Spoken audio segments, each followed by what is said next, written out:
우리의 마음을 합동하십시다. 아멘. 명절 잘 보내셨죠? 아멘.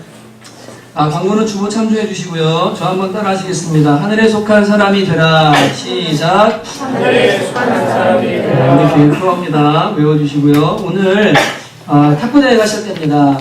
1시 30분부터 예선을 시작하는데 오늘은 토너먼트식은 안 하고요. 이렇게 추첨해서 서로 이렇게 간보는 거죠. 얼마나 잘 치나. 좀 이렇게 서로 달아보는 시간을 가질 건데 재밌을 거예요. 구경 내려오셔서 같이 동참하시고 즐거운 시간 보내시면 좋겠습니다.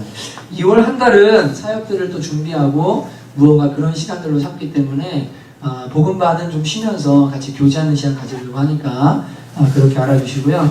제자반 사역훈련 기억해 주시고 리더들은 다 참여하셔야 됩니다. 사역훈련에 금요예배 이번 주부터 시작되고 경대에 보시면 약정서가 놓여져 있습니다. 거기에 계좌번호랑 계좌 주인의 주민번호를 반드시 기록하셔야 됩니다. 그리고 연락이 갈 거니까요.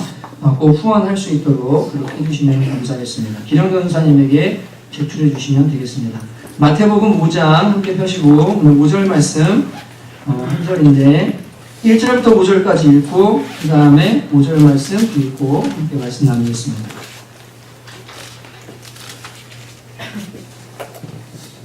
유초등부 아이들이 산상수훈을 다 외우더라고요. 맞죠? 예, 다 외우더라고요. 유초등부 아이들보다 못하시면 되겠습니까? 그렇죠? 자, 그럼 외우겠다는 마음으로 1절부터 5절까지 천천히 집중해서 함께 읽겠습니다. 시작. 예수께서 무리를 보시고 산에 올라가 앉으시니 제자들이 나아온지라 입을 열어 가르쳐 이르시되 심령이 가난한 자는 복이 있나니 천국이 그들의 것이며 애통하는 자는 복이 있나니 그들이 위로를 받을 것이며 온유한 자는 복이 있나니 그들이 땅을 기업으로 받을 것이며 아멘. 우리 5절만 한번 더 읽겠습니다. 시작. 온유한 자는 복이 있나니 그들이 땅을 기업으로 받을 것이며 아멘. 안 보시면 한번 해보실까요? 슬쩍슬쩍 보시면서 시작.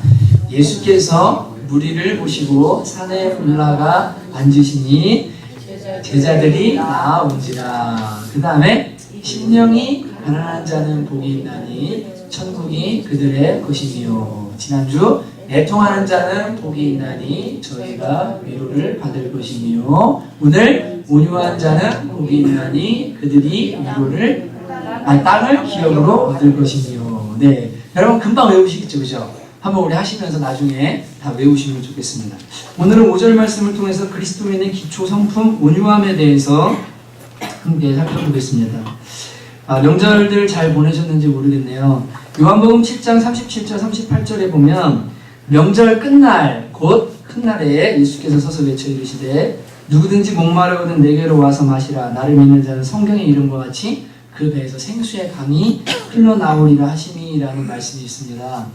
어제 이제 소윤호 형제라고 함께 사역했던 드럼 치는 형제가 지금 오찬에 내려가 있는데 잠깐 왔었어요. 그래서 이마트에 차를 주차했다 그래서 이마트에 바래다 주면서 에스컬레이터를 내려가는데 이 말씀이 제 마음에 이렇게 좀 자꾸 생각이 났습니다. 그러면서 왜 예수님께서 명절 끝날에, 오늘도 어떻게 보면 명절 연휴 끝날이죠. 끝날에 서서 말씀하시기를 나에게 나오는 자는 그 배에서 생수향이 넘쳐날 것이다, 이런 말씀을 하셨을까라는 생각을 하면서 그런 생각을 하게 됐어요. 맞아. 명절이 아무리 즐겁고 흥겨워도, 그리고 명절이 아무리 쉼과 휴식을 주어도, 또 가족이 아무리 따뜻하고 좋아도 진정한 만족과 진정한 평강과 진정한 쉼은 주님만 주실 수 있지. 잠깐 쉬고 나도 또 삶의 현장으로 돌아가면 무거워지고 또 답답하고 힘들지만 예수님을 모신 사람들, 그리고 예수님 안에 있는 평강과 만족과 쉼을 누리는 사람들은 어떤 상황 속에서도 승리하게 되는 줄 믿습니다. 여러분, 연휴가 끝났지만 여러분 이 팔복의 본질의 복들, 우리에게는 하늘에 속한 신령한 복을 주셨거든요. 근데 그거 붙들고 올 한 해도 꼭 승리하는 저와 여러분 되시기를 주님의 이름으로 축복합니다. 여러분, 우리는 이 팔복을 통해서 그리스도인의 복의 본질이 무엇인지를 배워가고 있습니다. 인생의 무상함과 무력함, 그리고 자신의 영적 비참함을 깨닫고 심령이 가난해진 사람들은 천국의 백성이 된다라고 배웠습니다. 또 죄와 자신의 처지와 그리고 이 진리를 수호함으로 인해서 오는 고통 때문에 애통하는 자들에게는 진정한 위로가 주어질 것이다 라고 말씀드렸습니다. 지난주에 이제 설이어서 정지영이라는 저희 사촌동생을 만났는데, 이 친구는 이제 과외를 제가 가르치기도 했었고 공부를 가르치기도 했고 학생 때 누나도 가르쳤어요. 그리고 이 친구들도 저랑 이제 같이 공부를 했기 때문에 제가 이렇게 많이 아주 특별한 친구입니다. 근데 소망교회에 총무를 이제 했었어요. 대학부 총무. 소망교회 상당히 크잖아요. 막 300명, 500명 되는데 총무하면 사역자보다 더 바쁩니다. 근데 이 친구가 주님을 섬기면서 참 하나님의 살아계신과 도우심을 제가 옆에서 가족들이 보면서 많이 느낀 친구예요. 대학 들어가서 첫 해 훈련받고 둘째 해 소망교회 총무가 됐는데, 총무가 돼서 열심히 섬기면서 마음에 소원이 있었는데 군대를 가야 되는데, 하나님 저는 군대 가서도 교회를 섬길 수 있으면 좋겠습니다. 간절히 기도하는 마음이 있었는데요. 옛날에 무릎을 다쳤던 적이 있었는데 4급 판정이 나올, 공익 판정이 나올 친구가 아니에요. 근데 공익 판정이 나왔고, 공익 판정이 나온 다음에 어디에 떨어졌냐면 자기 집 앞에 있는 강남구청에 떨어졌어요. 근데 이 강남구청은 가면 공익하는 친구들이 공익 끝나고 나면 페라리 끌고 집에 가고 야마 오토바이 막 초등학생 이런 거 끌고 가고 하는 거기 신의 아들만 간다는 데입니다. 그 공익 자리가. 근데 어떻게 거기를 떨어졌는지 모르겠네. 백 쓴 것도 아니요, 백도 없고 그냥 아버지도 은퇴해 있는 상황, 이런 상황이었는데 그 강남구청에 갔어요. 그래가지고 공익으로 2년 동안 섬기면서 뭐 했냐면 2년 동안 열심히 공익 끝나면 교회 가가지고 교회 섬기고 하면서 2년 내내 교회를 열심히 섬기는 축복을 받았어요. 대학 다니는 중에는 영국의 장학생으로 뽑혀서 1년을 가게 됐는데 정말 하나님이 신비한 방법으로 이 친구를 뽑아주셨어요. 그리고 기업은행을 들어갔는데, 들어가서도 외국 지사에 근무를 하는데 이렇게 사람들이 경쟁이 치열한데 3개월 이렇게 나갔다 오는 거에 다른 사람을 다 제끼고 이 친구가 가게 되는 거예요. 근데 이제 만나서 얘기를 하면서 오랜만에 만났거든요. 너 잘 지내냐? 너 신앙생활 잘하냐? 큐티 잘하고 있냐? 뭐 기도생활 잘하고 있냐? 이렇게 뭐 물어보면서 얘기를 나누는데, 형님 저 열심히 잘하고 있다고, 밤마다 아내랑 같이 큐티하고 둘이 성경 보고 기도하고 이렇게 한다고. 야, 너 진짜 잘하고 있다. 그러면서 쭉 얘기를 나누는데 자기 삶을 하나님이 인도하신 것이 참 신기한 이야기 이렇게 간증하듯 하면서 뭐라 하면, 근데 형 저 술 한 방울도 여지껏 직장생활하면서 안 마셨어요. 지금 5년 차가 그러거든요. 네. 정말? 너 대단하다. 너 생긴 거는 매우 부드러운데 너 진짜 영적 강골이다. 제가 그랬어요. 근데 이 친구가 하는 말이, 자기가 진짜 술 한 방울도 안 먹었는데 처음 갔을 때 부행장이랑 기업은행의 행장이고 부행장들이 있잖아요. 이 부행장 중에 한 명 높은 사람이 비서를 수행하고 와가지고 술을 따라줬는데 그걸 안 받았대요. 그랬더니 그 비서가 저거 미친 거 아니냐고, 저러다 너 금방 이제 모가지다 이랬는데 지금까지 살아남아서 뭐 하냐면 외국도 갔다 오고 인정을 받으면서 있는 거예요. 너 힘들지 않냐? 너 괴롭지 않냐? 예, 술 안 마시면 회식 날만 되면 뒤에서 뭐 하냐면 사람들이, 남자 직원들이 수근덕거린대요. 저 정지용 씨 때문에 분위기, 저 사람 저거 술도 안 마셔가지고 어떻게 승진하려고 하는지 모르겠다고 맨날 이런다는 거예요. 근데 첫 해를 보내고 둘째, 셋째가 지난 다음에 지점장이 교체가 될 일이 있어서, 자기 상관이죠. 지점장이 교체되면서 회식을 하게 되는데 그날 밤에 제가 이제 학생 때부터 가르친 대로 하는 거예요. 이 친구는요. 너 예수를 믿어도 술자리에 가서 같이 콜라 마시고 놀아라, 흥겹게. 술 안 먹고도 놀 수 있다. 근데 그런 다음에 끝나고 나면 다 바래다 주고 태워다 줘라. 다음날 술 먹고 머리띵하고 힘든데 내가 도와주겠다 그래서 술 깨는 음료수도 책상에다 사다 주고 저 사람이 할 일도 내가 대신해주고 하면 사람들이 감동받는다. 술만 안 마신다 뿐이 예수 믿는 사람들 최고다라고 칭찬받는다. 근데 이 친구가 그대로 하는 거예요. 진짜 술 다 마시고 나서 뭐 하냐면 다 데려다주고 지점장님을 마지막으로 그 집에다가 데려다주고 내려드리고 이제 안녕히 가시라고, 교체돼서 다른 지점으로 가니까 인사하는데 지점장님이 갑자기 이 친구를 끌어안더래요. 지영이를. 그러더니, 정지영, 난 네가 진짜 좋아. 사실 말 안 했는데 너가 술 안 마셔서 정말 좋아. 지영아, 우리 부행장들 중에 술 한 방울 안 먹고도 부행장 된 사람 있어. 너 끝까지 마시지 마. 너 끝까지 마시지 마. 난 네가 진짜 좋다. 근데 얘가 3년 만에 그 얘기를 딱 듣는데요. 마음이 왈칵 무너지더니요. 너무너무 눈물이 나더래요. 제가 그 얘기를 듣는데 너무 감사한 거예요.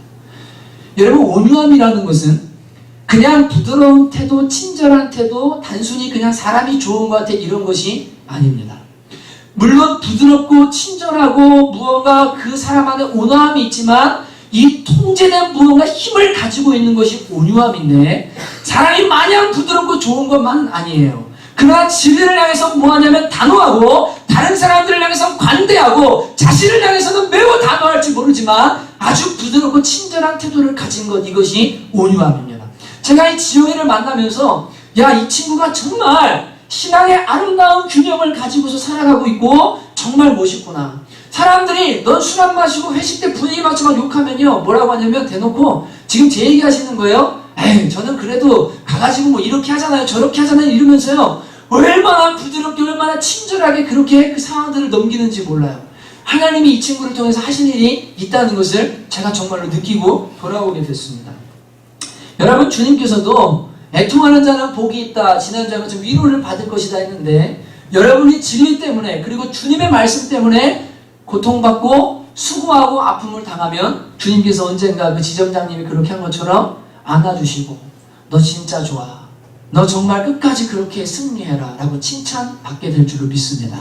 여러분, 오늘 우리는 이제 이 팔복의 세 번째 복에 대해서 살펴보게 되는데, 이 온유함이라는 것, 온유한 자는 복이 있다, 이 땅을 기업으로 받는다라고 할 때 온유함이라는 것은 앞에 있는 두 가지 복과 이어지는 복의 내용입니다. 애통, 처음에 심령이 가난해진 사람, 그리고 애통하는 사람들의 마음에 나타나는 성품적인 특성이 있는데, 그것이 바로 뭐냐면 온유함입니다. 그래서 예수님을 만나고 심령이 깨어지고 마음이 애통하는 사람이 되면 그 다음에 기초적으로 기본적으로 나타나는 성품이 뭐냐면 온유함의 성품이 그 사람 속에 자꾸만 뭐하냐면 나타나도록 되어 있어요. 시간이 지나고 신앙생활을 오래 했는데도 계속 강팍해지고 계속적으로 마음이 딱딱해진다면 지금 무언가 잘못된 겁니다. 왜냐하면 마태복음 11장 29절에 예수님이 이렇게 말씀하셨어요. 나는 마음이 온유하고 겸손하니 내 멍에를 메고 내게 배우라. 그리하면 너희 마음이 쉼을 얻을 것이다. 예수님 뭐라고 하셨냐면 나는 마음이 온유하고 겸손하다. 그렇게 되면 내게 배우면 너희도 온유와 겸손을 배우게 될 것인데 너희 마음에 진짜 쉼을 얻게 될 것이다 라고 말씀하셨습니다. 이게 온유한 자는 땅을 얻는다는 말씀과 일맥상통하는 말씀입니다. 뒤에 나오는 쉼, 뒤에 나오는 땅, 이게 무엇인지 이따가 설명을 드릴게요. 또 갈라디아서 5장 22절에 보면 오직 성령의 열매는 그 다음 뭡니까? 사랑, 희락, 화평, 오래 참음, 자비, 양성, 온유, 그 다음 뭡니까? 충성, 절제, 충성, 맞죠? 그죠? 여러분, 온유가 누구의 열매예요? 성령님의 열매예요. 그러니까 예수님을 닮아가면 온유해질 수밖에 없고, 성령님을 모시면 사람이 온유해질 수밖에 없는 것이 당연한 겁니다. 그러니까 온유하지 않는다, 온유하게 변하지 않는다 그러면 이 사람이 지금 무언가 잘못 주님을 따르거나 신앙생활에 문제가 있는 거예요. 여러분, 이 구원받은 사람의 영적 특질 중에서 야고보서 1장 20절에서 21절을 보면 같이 한번 읽어보실까요? 시작. 사람이 성내는 것이 하나님의 의를 이루지 못함이라. 그러므로 모든 더러운 것과 넘치는 낙을 내버리고 너희 영혼을 능히 구원할 바 마음에 심어진 말씀을 온유함으로 받으라고 말씀합니다. 여러분, 여기 보면 말씀을 뭘로 받으라고요? 온유함으로 받으라고 하는데, 영적으로 성장하고 영적으로 자라나기 위해서도 마음에 심겨진 말씀을 온유함으로 받을 때 일어나는 건데, 예수님이 온유하시고 성령님이 온유함의 열매를 맺어요. 그리고 온유해진 사람이 말씀을 받아서 뭐예요? 영적으로 성숙하고 성장해요. 그러니까 온유하지 않으면 여러분, 그리스도인은 지금 기본이 안 되어가는 것이고 하나님이 주실 복들을 받아 누리지를 못하게 되는 겁니다. 이게 너무 중요한 문제라는 것을 아셔야 되는 거예요. 여러분, 온유하다라는 말이 뭡니까? 잘 안 와닿으시죠? 사전적으로는 온화하고 부드러운 태도를 지칭합니다. 온화하고 부드러운 태도, 따뜻하고 부드러운 태도, 친절한 태도. 근데 성경에서 이제 이 온유의 예를 살펴보면 조금 다르다. 그리고 예들을 우리가 살펴볼 수 있습니다. 아브라함과 롯은 유명한 예죠. 창세기 13장에 보면 아브라함이 롯을 데려와서 부자를 만들어줍니다. 그런데 어떤 일을 합니까? 둘이 거부가 되니까 이 종들이 싸우기 시작해요. 그죠? 서로 양을 여기서 먹인다 저기서 먹인다 이 우물 우리 거다 자기 거다 하면서 싸움을 일으킵니다. 근데 여러분 이때 사실 생각해보면요 롯이 지금 롯의 종들이 아브라함의 종들과 싸우면 됩니까 안 됩니까? 안 됩니다. 아브라함은 롯의 작은 아버지고 그리고 그 다음 뭐예요? 뭐죠? 삼촌이고 그 다음 또 뭐예요? 아브라함 때문에 롯이 거부가 됐어요. 그러니까 종들이 이걸 알아요. 그러니 싸울 군번도 아니고 그냥 작은 아버지 삼촌 되는 분의 종들이 이거 우리 할게 그러면 비켜줘야 되는 게 정상이에요. 그런데 이 롯의 종들이요 다툽니다. 그리고 나가서 롯과 아브라함이 만나서 뭐 하냐면 어떻게 할까 얘기하는데 롯이 정말 이기적으로 요단 동편 좋은 땅을 향해서 자기가 먼저 갑니다. 자기가 먼저 그것을 취해요. 그 땅 우리 땅하고 가버려요. 여러분 그런데도 아브라함은 뭐 하냐면 너 어떻게 그럴 수 있어? 너 나빠. 너 진짜 이기적이야. 비판하거나 욕하거나 하지 않고 그냥 그대로 보내줍니다. 이게 온유입니다. 다윗 사울에 대한 태도를 보면 사울이 그토록 죽이려고 하는데 어떻게 합니까? 끝까지 용서하고 봐줍니다. 근데 이 다윗의 태도 중에 온유함을 극단적으로 볼 수 있는 장면인데 그게 뭐냐면 시므이와 관련된 일입니다. 압살롬이 반역을 일으켜서 다윗이 2달 동안 도망을 가게 됩니다. 그때 시므이가 따라하면서 어떻게 하냐면 먼지를 날리고 돌을 던지면서 비묘한 자여 가라. 야 사울 집안에 칼질한 거 이 피 흘린 거 이제 하나님 너네 집에 갚아준다. 막 욕할 때 요압이 이렇게 말합니다. 왕이여 죽은 개 같은 저 인간이 어떻게 왕을 욕하면 가서 단칼에 죽여버리겠습니다. 근데 시므이를 보면서 다윗이 놔둬라. 하나님이 저렇게 하시는지도 모른다. 그리고 혹시 하나님이 이 상황을 보시고 나를 불쌍히 여기실지도 모른다. 그냥 욕하게 놔둬라. 그리고는 조용히 그 길을 갑니다. 모세 지면의 모든 사람보다 온유함이 승한 사람이라고 말합니다. 60만의 사람들이 맨날 비방하고 맨날 욕하고 돌 던져 죽이려고 하는데 그 사람들을 끌어안고 뭐예요? 날마다 엎드리고 한 온유함의 대명사 모세입니다. 예수님 가장 최고죠. 여러분 조롱하는 사람들 비판하는 사람이 죄 없으신 예수님께서요 한 번도 어떻게 하십니까? 욕하거나 저주하지 않으셨어요. 자신을 향해서 잡아서 십자가에 못 박려먹은 사람들을 베드로가 칼로 쳐서 귀를 떨어뜨렸을 때 그걸 붙여주시고 12명이나 더 되는 천사를 보내서 내가 멸할 수 있지만 하나님의 뜻이 이루어지면 이렇게 하면 안 된다. 그리고 나는 이제 죄인의 신분으로 십자가에 선다. 내가 이렇게 당하는 것이 마땅하다. 왜냐하면 내가 죄인으로 서기 때문에. 이게 예수님의 온유함입니다. 여러분 이게 온유함의 예예요.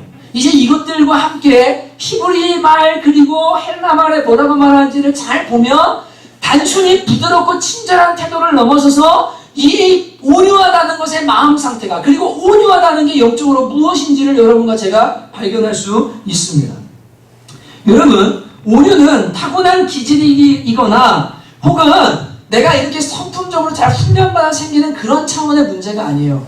얘기한 것처럼 예수님이 그토록 온유하셨고 성령님의 온유의 열매를 맺고 또 온유함으로 말씀을 받을 때 성숙해지면서 그리스도인에게 나타나는 기초성품입니다. 그러니까 예수님이 팔복에 대해 말씀하실 때 심령이 가난한 자, 애통하는 자, 그 다음 바로 나온 게 뭐냐면 온유한 자가 나오는데 이 팔복은 점점 확장되어 갑니다. 뒤에 가면 의로의 핍박받는 거 점점 더 외적인 걸로 나가요. 그래서 영적인 특질 2가지를 그리스도인의 특질을 말씀해 줍니다. 그게 뭐였어요? 심령이 가난한 사람, 하나님의 만족이 없는 사람, 그리고 또 뭐예요? 애통하는 사람, 죄 때문에 아파하고 진리 때문에 아파하는 사람. 이런 사람들의 성품 중에 하나가 바로 뭐냐면 온유한 성품이라고 말씀하시는 거예요. 이제 마음의 영역으로 이 그리스도인의 본질에 대해서 예수님께서 확장해서 말씀해가고 계시는 것입니다. 온유함이라는 것이 구체적으로 무엇이냐? 히브리 단어에서는 아나브라는 단어랑 아나바라는 단어가 있습니다. 바는 여성형 명사고 부는 남성형 명사인데 이 아나브, 아나바라는 단어는 명사로는 가난, 겸손, 온유라는 뜻이고 중복됩니다. 가난, 겸손, 온유. 그리고 이 단어는 아나흐라는 단어에서 나왔는데 아나흐라는 단어는 이런 의미예요. 고통하다, 비참하게 되다, 겸손하다라는 말입니다. 그러니까 온유하다는 말의 속뜻은 뭐냐면 비참하다, 고통한다, 그리고 겸손하다는 의미입니다. 헬라어로 가면 프라우스라는 단어를 여기서 쓰고 있는데 이 단어는 사물의 부드러운 느낌, 그리고 짐승의 유순한 성격, 그리고 사람의 온화한 태도나 징계를 할 때 아주 강하게 징계하는 게 아니라 잘못한 것에 대해서 관대하게 처벌하는 태도, 이러한 것을 온유하다, 프라우스라는 단어를 씁니다. 이 히브리 말과 헬라 말의 온유라는 단어의 의미와 오늘 말씀과 그리고 성경의 예를 종합하면 이건 제가 내린 정의입니다. 약자가 내린 정의는 아니에요. 들어보세요.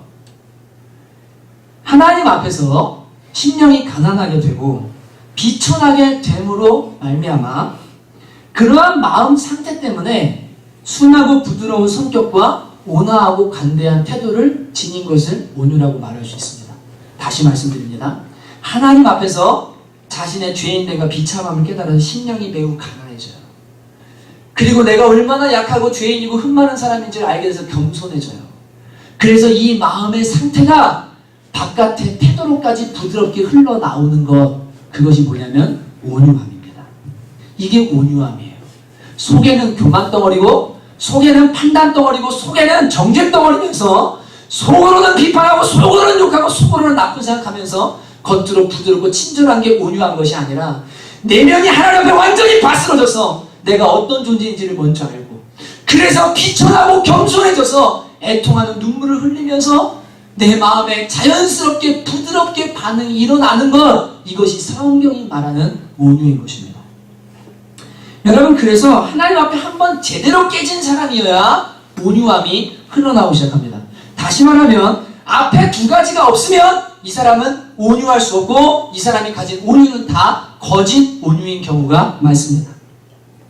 여러분, 온유한 사람은 어떻게 알 수 있는가? 몇 가지를 제가 말씀드리겠습니다. 첫째, 자신의 죄인된 처지를 정확히 인지하고 비참해하고 애통해하는 마음이 있는가? 앞에 두 가지죠. 그래서 이 온유한 사람의 마음에 나타나는 한 가지 특징이 있는데 그게 뭐냐면 눈물이에요. 눈물입니다. 마음이 하나님 앞에 많이 깨어진 사람들의 특징은 다른 사람들의 연약함, 다른 사람들의 아픔, 죄, 그리고 이 세상을 바라보면서 머리에 눈물을 흘려요. 그래서 마음이 온유해진 사람은요, 첫 번째로 그 마음에 예레미야처럼 자꾸 눈물이 흘러요. 찬양하는데 자꾸 눈물이 흘러요. 다른 사람 축복하는데 자꾸 눈물이 흘러요. 이 사람 부족한데 그 사람 바라보면 정죄가 아니라 자꾸 마음이 아파요. 이게 어떻게 될지 모르겠어요. 이 눈물이 있는 사람, 이게 바로 온유한 사람의 첫 번째 특징입니다. 두 번째 특징은 다른 사람의 지적에 어떻게 반응하는가를 보면 알 수 있게 됩니다.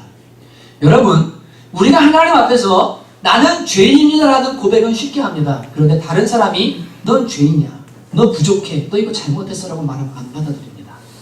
그런데 하나님 앞에 제대로 깨져본 사람은요, 내가 어떤 존재인지를 알아요. 내가 얼마나 추하고 내가 얼마나 악한 존재인지를 알아요. 그래서 나는 이 대우를 받는 것보다 더한 대우를 받아도 괜찮은 사람이에요. 나 잘난 게 없어요. 다 은혜예요. 다 감사해요. 누군가가 나에게 지적하고 누군가 부족하다고 말하면 아멘 하고 뭐합니까? 그것이 어린아이라 할지라도 부족한 사람이라 할지라도 맞습니다 하고 받아들이는 사람, 이 사람은 마음에 온유함을 가진 사람입니다. 그런데 속에 딱딱하고 아직 깨지지 않은 사람은 자신이 죄인임을 인정하지 않을 뿐 아니라 혼자는 인정할지 몰라도 누군가가 그것을 건드리면 절대로 받아들이지 않습니다. 여러분, 이런 태도는요, 마음의 온유함의 태도가 아닙니다. 조원 번연이라는 분은요, 넘어져 있는 사람은 넘어지는 걸 두려워하지 않는다는 유명한 이야기를 남겼어요. 여러분, 한 번 죄인 되본 사람은요, 누가 나한테 죄인이라고 하잖아요. 아무렇지 않아요. 어차피 내가 아는 죄가 내가 어떤 존재인지 알아요. 맞습니다. 제가 부족합니다. 인정하고 아멘하고 고치고 하나님 앞에 씨름하며 가는 게 당연한데요, 이게 인정이 안 되잖아요. 이 사람은 마음의 온유함이 없는 사람인 거예요. 부부관계에서 남편이 아내가 아내의 지적을 잘 안 받아들여요. 아내가 남편의 지적을 잘 안 받아들여요. 그리고 지적하면 쏴요. 교회에서 권위자가 이야기해요. 영적으로 이거 문제인 것 같습니다. 이런 문제가 이거 잘못입니다. 또 함께하는 사람들이 말합니다. 이것은 잘못입니다. 이것은 아닙니다. 그런데 아멘하고 받지 않고 막 쏴요. 공격해요. 여러분, 이것은 마음의 온유함이 아닙니다. 지금 마음이 매우 딱딱한 상태예요. 세 번째로 다른 사람의 죄와 실수에 대해 관대한가라는 걸 보면 이 사람이 온유한 사람인지 아닌지를 알게 됩니다. 바리새인의 특징은 뭡니까? 가늠한 사람을 보면서 어떻게 저런 짓을 할 수 있도록 쳐서 죽여야 돼. 이게 바리새인의 마음이에요. 그런데 예수님은 온유하셔서 그 여자를 감싸 안고 다시는 죄 짓지 말라고 용서하십니다.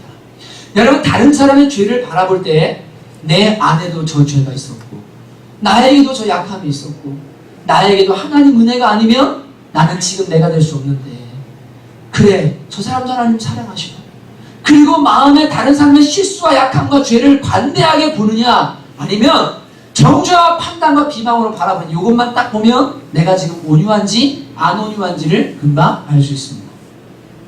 네 번째, 부당한 일이나 억울한 일에 대해 어떻게 반응하는가를 보면 온유한지 아닌지를 알 수 있습니다.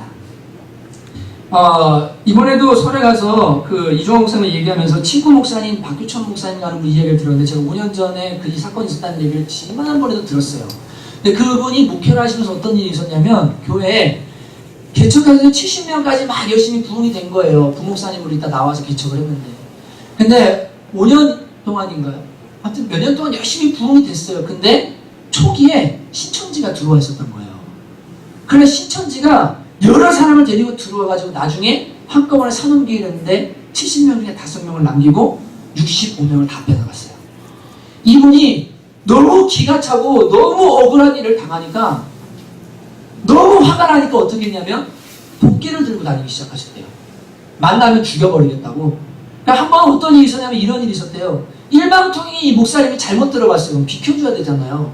저쪽에서 차가 들어왔는데 내가 비켜야 되는 게 맞는 이 목사님이 안 비키고 30분간을 차가 대치됐대요. 근데 이쪽 차도 조폭이 타고 있었던 거예요. 근데 이 얘네가 도저히 안 되겠으니까 비켜준다고 비켜준 다음에 차가 이만큼 오니까 너 내려 따라와 죽여버린다고 그래가지고 싸움이 붙었는데, 목사님 막 차로 도망가고 난리가 났대요.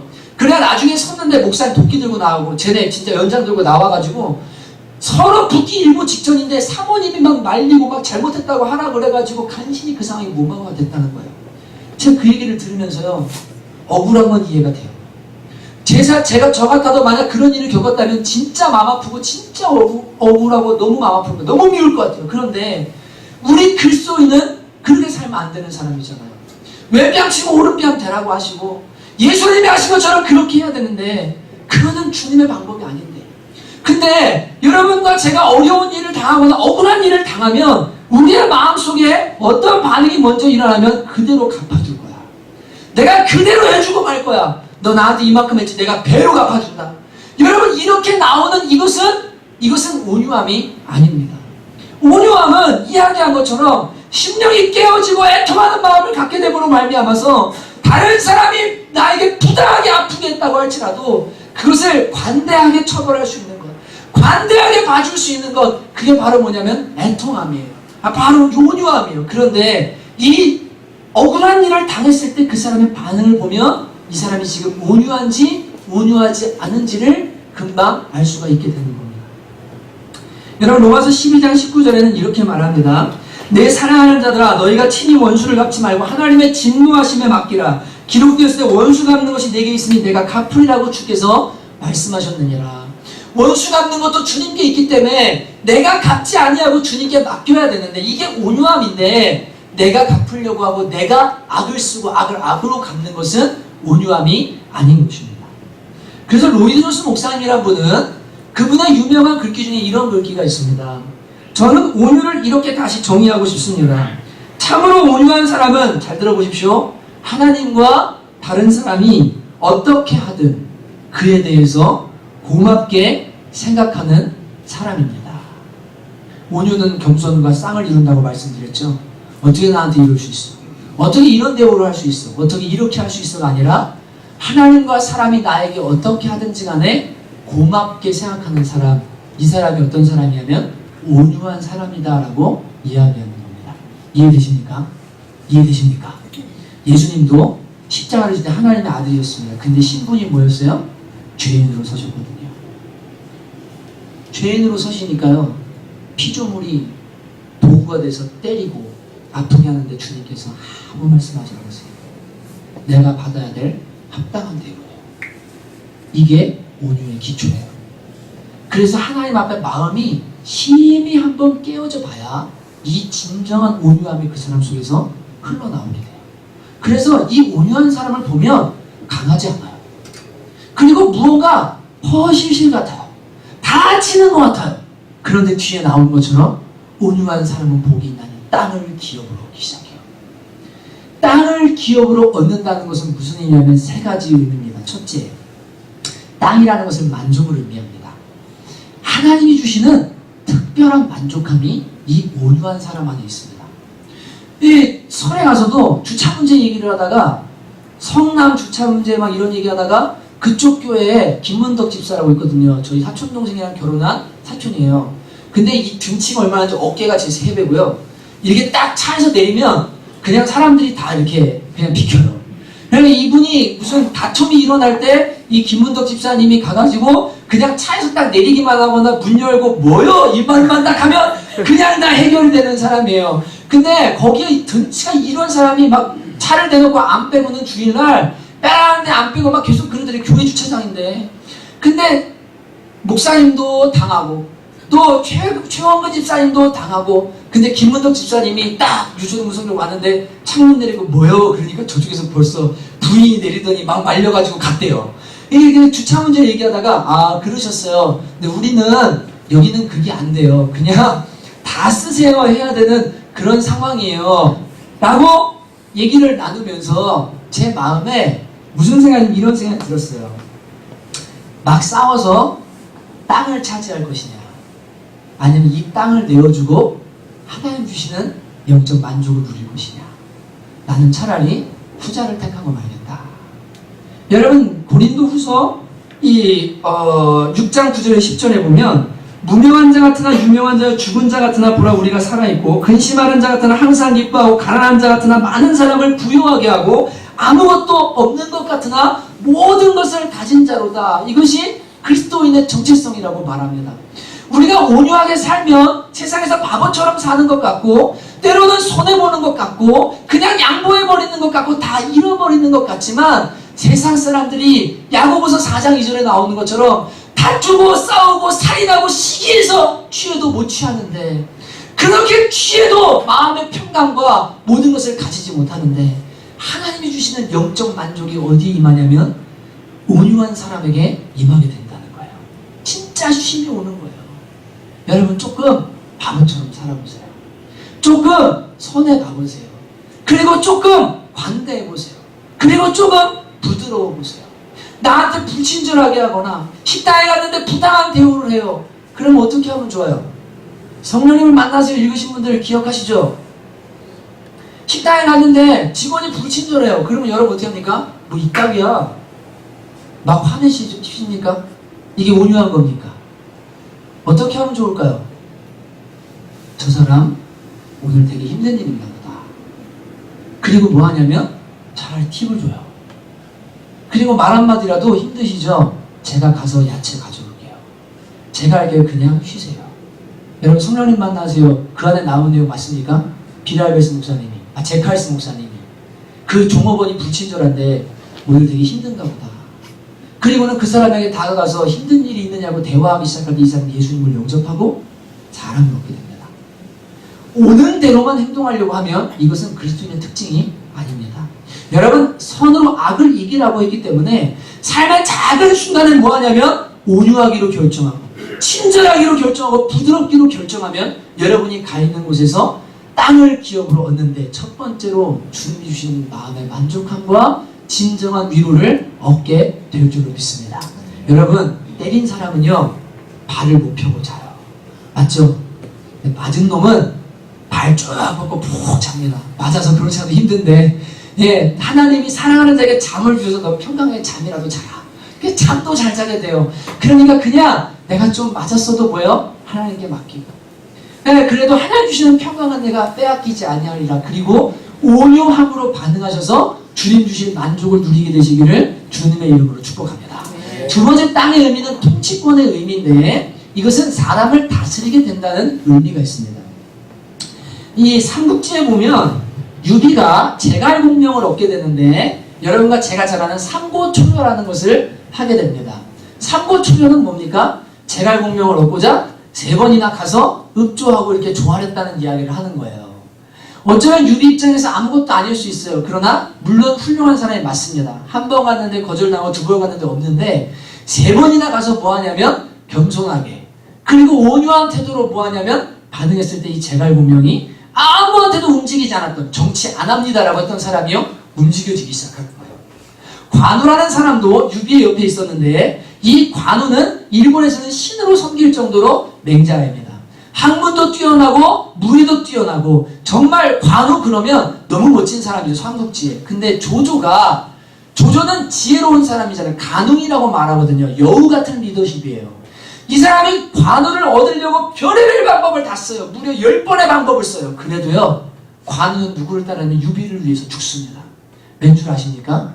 유비가요 온유한 사람이라 그래요.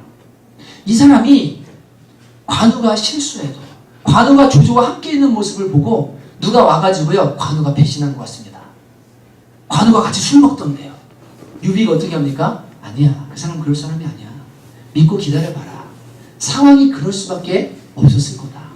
아마 살아서 훗날을 도모하려고 그럴 거야. 믿어주자. 이게 유비였어요. 온유한 사람이었어요. 그냥 옆에 막 반응해가지고 막 그대로 쳐버려버리고 징계버리고 죽여 이게 아니고 온유하게 반응하니까요. 사람을 잃지 않고 뭐 하냐면 그 품에 계속 사람들이 모이는 거예요. 사람을 다스리는 사람이 되는 거예요.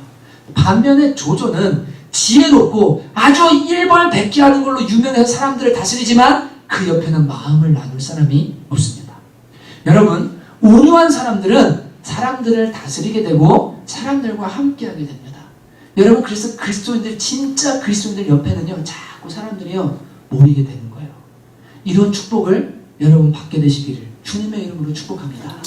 이 그리스도의 성품이에요. 세 번째는요 통치권의 다른 영역인데, 고린도전서 6장에 보면 마지막 날 성도가 세상을 심판한다고 말씀하십니다. 그리고 실제로 마지막에 예수님 믿은 사람들이 하나님 자녀가 되어서 온 세상을 다스리는 권세를 주신다고 말씀하십니다. 첫사람 아담과 하와가 피조물을 다스리고 세상을 다스리고 했던 것처럼 우리에게도 그 다스리는 권세를 회복시켜 주셔서 문화의 비유처럼 어떤 사람에게는 10고을, 어떤 사람은 5고을을 다스리는 권세를 주신다 비유로 말씀하시지만 실제로 예수님을 믿는 사람들에게 이 축복을 마지막 날 주시겠다라고 말씀하고 있는 것입니다. 그래서 예수님은 나는 마음이 온유하고 겸손하니 내게 배워라. 그러면 너희 마음이 뭐 한다고요? 온유하고 겸손하게 되면 쉼을 누리게 된다고요. 쉼을 누리게 된다고요. 그게 땅을 얻게 된다는 축복인 거예요. 영원한 쉼, 영원한 다스림, 그리고 영원한 만족을 얻게 될 것이라고 주님께서 약속해 주고 계신 것입니다. 사랑하는 성도 여러분, 저는 여러분이 이것을 기억하셨으면 좋겠어요. 온유함은 그리스도인의 기초 성품이라는 것을 머릿속에 새겨두셔야 됩니다. 다시, 온유함은 그리스도인의 기초 성품입니다. 예수님 닮아가는 게 저 끄트머리 있는 게 아니에요. 성령님이 계시면 자연스럽게 그 사람이 부드러워지기 시작해요. 친절해지기 시작해요. 왜냐하면 내 모습을 알기 때문에 저 사람의 죄를 봐도 나도 저럴 수 있어. 나도 넘어질 수 있어. 언젠가 책 제목의 부제로 제가 정한 것처럼 나도 사람이더라. 그도 사람이더라. 모두 죄인이더라. 그러나 하나님은 사랑이시더라. 이걸 한번 깨지고 나면 정죄의 비판 그리고 딱딱함이 아니라 부드럽게 반응할 수 있는 사람이 되기 시작하는 거예요. 나치 수용소에서 살아남은 유명한 심리학자인 비터 프랭클린이라는 분이 있습니다. 정말 유명한 분이죠. 이분이 이런 글을 남겼거든요. 잘 들어보세요. 그들은 나의 옷가지를, 나의 아내를, 나의 자녀들을, 나의 결혼 반지를 빼앗아갔습니다. 나는 나치 군인 앞에 발가벗겨진 채로 서 있었습니다. 그들은 나의 모든 것을 빼앗아갔지만 그들에게 어떻게 반응할지를 선택하는 나의 자유를 빼앗지는 못했습니다. 다 뺏어갔지만 내가 어떻게 반응할지를, 이 자유의지는 빼앗아갈 수가 없다라고 고백하고 뭐 했냐면 그들에게 선을 행하고 결국 살아남아서 용서에 대해서 외치고 사람들의 상처를 씻어주는 그런 유명한 심리학자의 박사로 생을 마감한 유명한 분이 있습니다. 여러분, 사람들은 우리를 아프게 할 수도 있어요. 상황은 안 좋을 수 있어요. 그러나 내 의지는 빼앗기지 마십시다. 사탄에게 이것마저 빼앗기지 마십시다. 설령 그런 반응이 온다 할지라도 나는 내 의지를 가지고 성령님이 새롭게 하신 내 의지를 가지고 온유함으로 반응하리라. 여러분이 선택하고 여러분이 순종하면 거기에 땅을 얻게 되어지는 축복을 받게 될 줄을 믿습니다. 여러분 꼭 승리하였으면 좋겠어요. 가정에서도 그냥 부부간에 왜 그렇게 싸워요? 아무것도 아닌 걸로 왜 그렇게 다퉈요? 가족 간에도 왜 그렇게 아무것도 아닌 걸로 말 한마디 이런 거에 팍팍 반응하고 예수 믿는 게 다른 게 뭔데요? 온유함이 기본 성품인 거예요. 여러분 만약 내가 5번째 넘어져도 세상 사람은 온유하지 않아요. 한 번 순종했어요. 2번 했어요. 3번, 4번 했어요. 하다가 화나서 5번에 넘어졌어요. 그래도 승리하는 거예요. 아멘이죠? 아멘이죠? 하는 사람보다 나은 거예요. 나는 언젠간 넘어질 거니까 안 할 거야. 이게 아니라 예수님을 따르고 성령님 내 안에 나는 할 수 있다라고 생각하고 뭐합니까? 이게 그리스도의 기초 상품이고 주님이 주신 거니까 내 의지로 내가 선택하고 반응하기 시작하면 1번, 2번, 3번 넘어지던 것이 5번까지 하고 10번까지 가고 결국은 온유함으로 어떻게 합니까? 땅을 얻게 되고 승리하게 되는 저와 여러분 되실 줄로 믿습니다. 우리의 교회가 얼마 안 됐고 또 여기 예수 믿은 지 얼마 안 된 분도 계시지만 여러분 1년 지나고 2년 지나고 10년 지나서 그분을 딱 보면 야 저분 진짜 온유해. 저도 소원이에요. 이번 설에 와가지고 머리 스타일 바꾼 걸 천하에 처음 봤거든요. 근데 막 오 매형 매형 말더니 너무 부드러워 보여요. 막 좋아요. 그래서 군인이랑 스포츠거든요. 그리고 제 머리가 부러운지 너무 잘 바꿨다고. 근데 저는 머리가 문제가 아니라 내가 좀 부드러워졌으면 좋겠다. 정말 내가 좀 온유한 사람이 됐으면 좋겠다. 이게 늘 마음의 소원이고 기도의 제목입니다. 여러분 하나님께서 주신 선한 자유의지로 온유함을 선택하셔서 땅을 기업으로 얻게 되는 복이 있는 저와 여러분 되시기를 주님의 이름으로 축복합니다. 여러분 이 시간에 찬양할 텐데 찬송가 455장을 함께 부를 겁니다. 주님의 마음을 본받는 자라는 찬양인데 여러분 이 시간 함께 찬양하시고 기도하시겠습니다.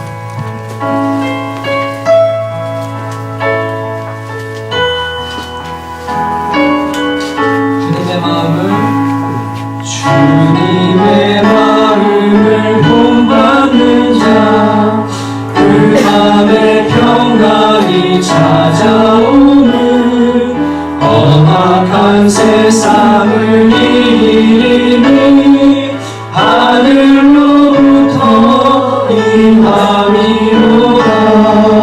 주님의 마음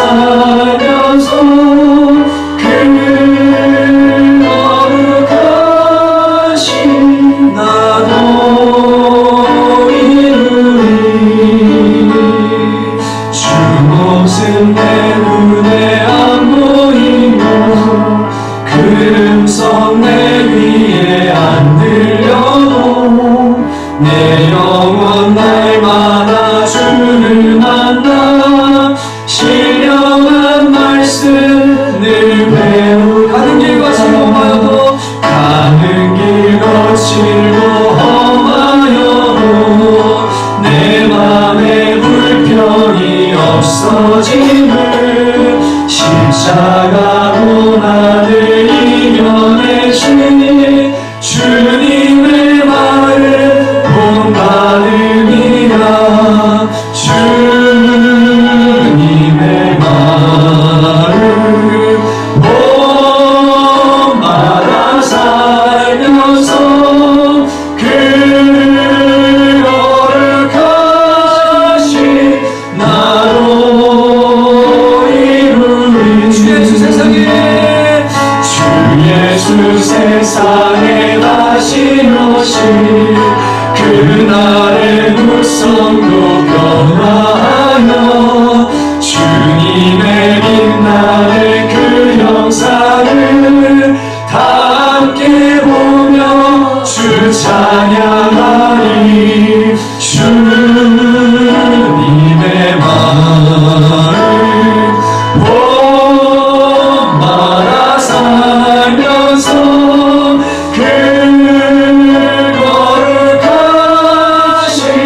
나로 이루리.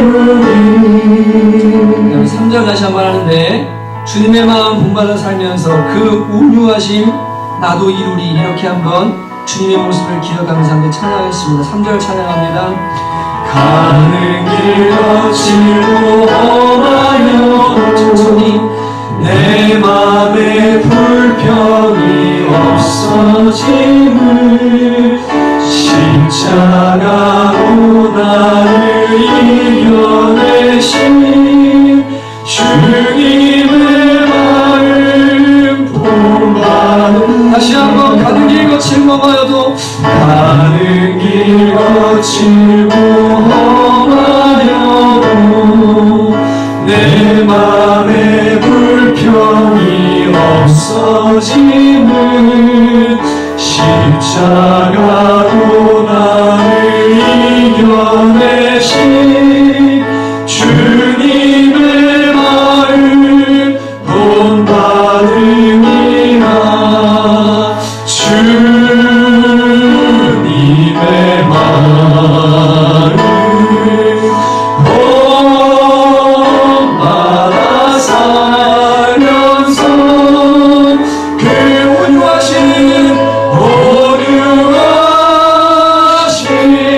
나로 이루리. 주님의 마음 본받아 살면서 주님의 마음 본받아 살면서 그 온유하신 나로 이루리. 다시 한번 진정하신 주님을 기억하면서 주님의 모습 주님의 마음 본받아 살 그 온유하신 나로 이루리. 그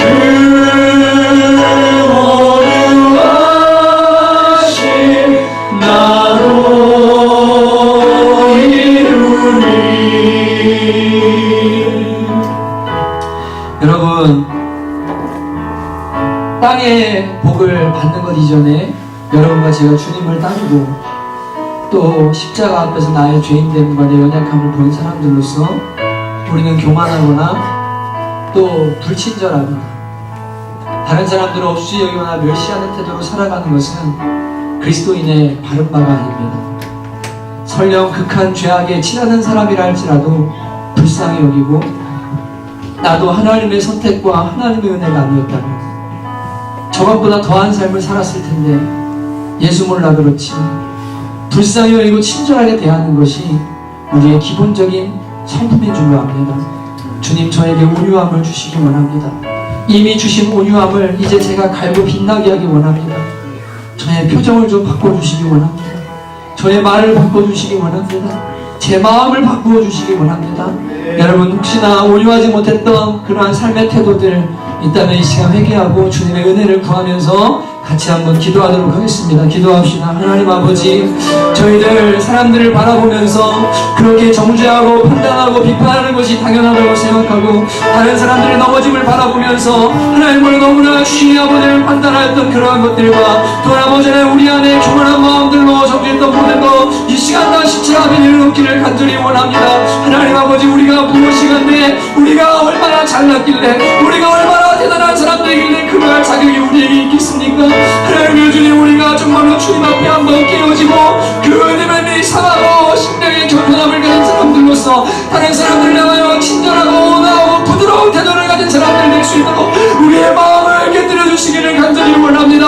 하나님 아버지, 우리의 심령을 깨뜨려 주시고 온유한 심령이 이제는 마음에서부터 시작하여 삶의 모든 부분에 흘러갈 수 있도록 도와주시기 원하고 때로는 바보 같고 조금 손해보는 것 같고 좀 보지할 것 같지만 하나님을 아버지, 그러나 그것을 통해서 하나님이 땅을 기업으로 얻게 하시고 사람을 얻게 하시고 통치하게 하시는 그 주님의 놀라운 축복을 받을 수 있도록 은혜를 내려주시기를 간절히 원합니다. 주님 예수님의 온유함을 주시옵소서. 주님을 배우기 원합니다. 주님을 닮아가기 원합니다. 성령이 우리 안에 온유의 열매를 맺어주시기를 간절히 원합니다. 나를 아프게 하고 힘들게 하는 사람들에게 아버지가 친절할 수 있는 주님의 사랑과 온유를 통하여 주시옵소서.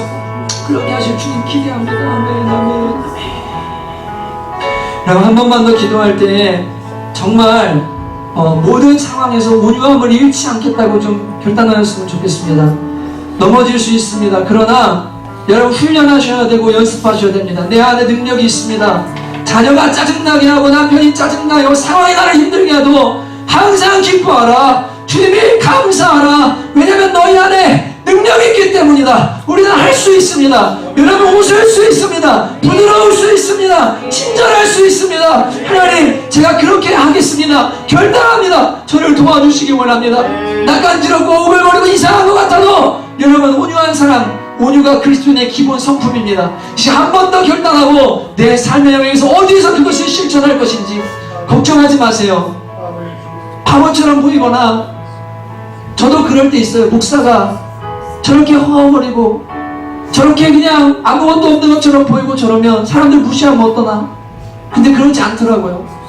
하나님 말씀대로만 하고 주님 뜻대로만 살면 하나님이 다 알아서 해주시더라고요. 이런 시간 하나님 제가 순종하겠습니다. 제가 온유하겠습니다. 한번 이 시간 주여 한번 몰아들이 결단하고 기도하십시다. 주여! 하나님 아버지 저희가 온유함으로 말미암아서 때로는 손해보고 때로는 온유함 때문에 하나님 아버지 사회성에 찌꺼기처럼 될 때가 있지만 우리는 모든 것을 잃어버린 것 같지만 모든 것을 가진 사람들이고 모든 것을 하나님 소유한 사람들입니다. 저희는 주님의 신을 만족감이 있는 사람들입니다. 아버지 온유함의 비밀을 알게 해주시기 원합니다. 사람들에게 저주와 양보하고 소대하고 주님의 모습을 닮아갈 때 우리에게 주시는 엄청난 축복과 그 영적인 신뢰와 공들을 받아 누릴 수 있도록 하나님 우리 은혜를 내려주옵소서. 땅을 차지하고 마음의 땅을 잃어버리는 사람들 내게 도와주시고 하나님 육신의 것을 잃어버려도 영의 것을 얻을 수 있는 사람들 정말로 지혜로운 사람들 진정한 지혜가 있는 사람들 될 수 있도록 주님 도와주시기 바랍니다. 하나님의 가정에서 그리고 직장에서 그리고 교회에서 우리가 있는 그곳에서 온유와 그리스도인들에게 도와주시고 이 온유함으로 말미암아 주님을 닮아가고 많은 사람들을 주님을 이끌 수 있는 주님의 통로가 될 수 있도록 주님의 은혜를 내려 주시옵소서. 하나님 감사합니다. 주님 감사합니다. 영광 받아주시기 원합니다. 하나님 아버지 우리에게 성령으로 새롭게 하신 자유의지를 주셨습니다. 우리의 의지로 온유할 수 있고 주님이 기뻐하시는 바를 선택할 수 있는 능력이 우리 안에 있는 줄로 믿습니다. 하나님 너무 많이 실패하고 넘어져서 무력해 있는 사람이 있다면 이 시간 성령으로 일으켜주시고 다시 한번 순종할 마음 주시고 하나님 바라보고 승리하는 한 주 될 수 있도록 주께서 은총 내려 주시옵소서. 우리는 내 주님이 보이지 않고 가는 길이 거칠고 험하여도 우리는 주기까지 순종할 것입니다. 주님께서 좋은 것을 주시든 안 주시든 우리는 말씀대로 순종할 것입니다. 주님 저희들의 순종의 제사를 받아주시기 원하고 이번 한 주도 그렇게 승리한 한 주 되도록 주께서 힘주시고 은혜 내려 주시옵소서.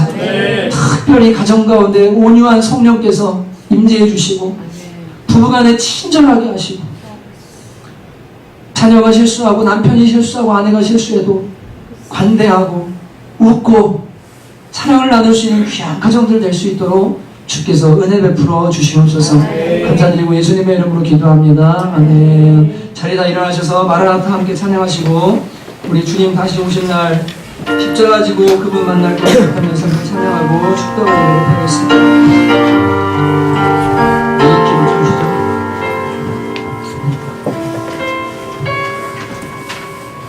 네, B플랫 아니에요. A표. 마라나타 A표.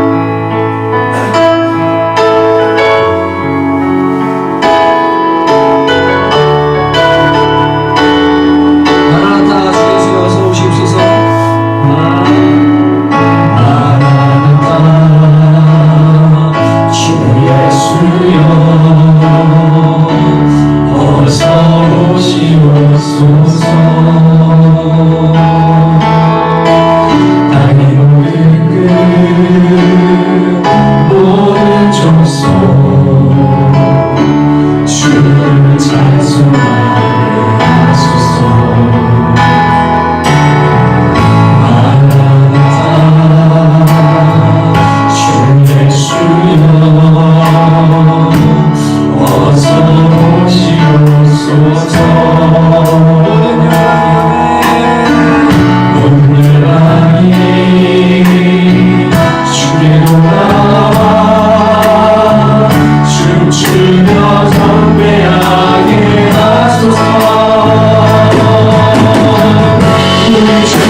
이제는 주님 오실 그날까지 함께 주님 오실 그날을 맞이할 것입니다. 한 사람 한 사람 하나님 앞에 먼저 가는 사람이 있으면 함께 장례식장에 가서 천국 가는 모습 보고 주님 오실 그날까지 우리는 함께 주님을 맞을 것입니다.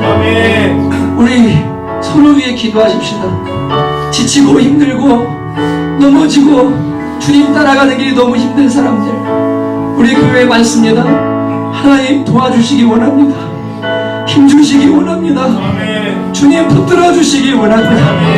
여러분 서로를 위해 우리가 하나 되어서 열심히 기도하면 주님께서 그 기도에 응답해 주시는 줄로 믿습니다.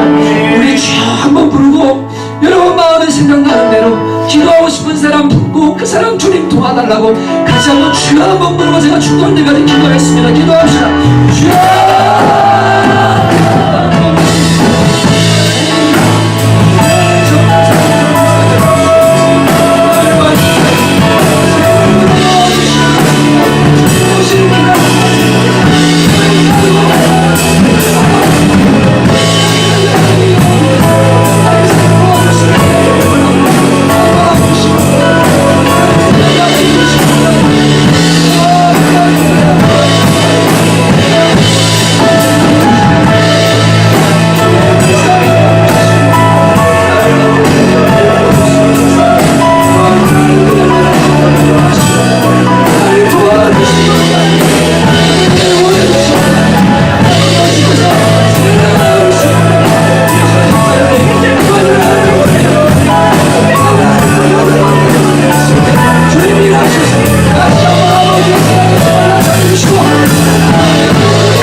무능한 자에게는 힘을 주시고 지혜가 없는 자에게는 지혜를 주시고 재능이 없는 자에게는 재능을 주시고 주님을 간절히 찾고 도움을 구하면 하나님은 도와주시는 분이신 줄 믿습니다.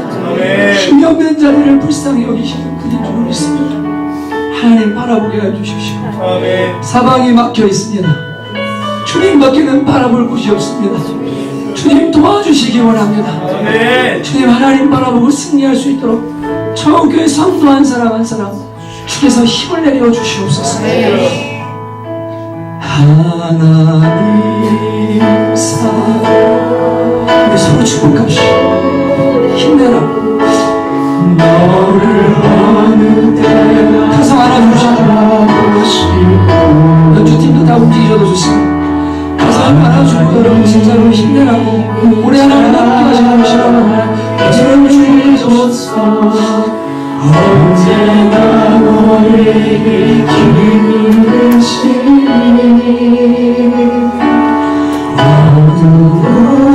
어두움에 밝은 빛을 비춰주시고 너의 작은 시름에도 응답하시는 너는 어느 곳에 있든지 주를 향하고 주만 바라볼 그 자리에 있지 마시고 다 움직이겠습니다. 다 움직이십시오. 진짜 가서 힘내라고 안아주시고요. 자분들 일어나고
그때는 축복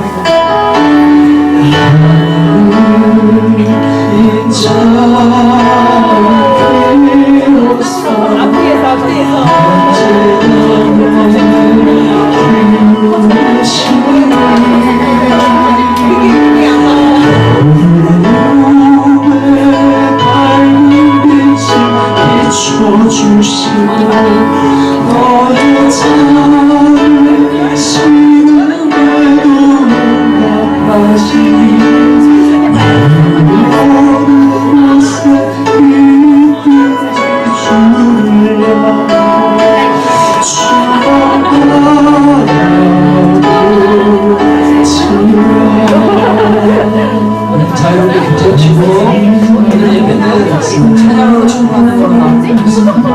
어머니 도와시고 기도하시고 식사하시고요. 아버지 하시는 자유롭게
길 어디 오셨어요?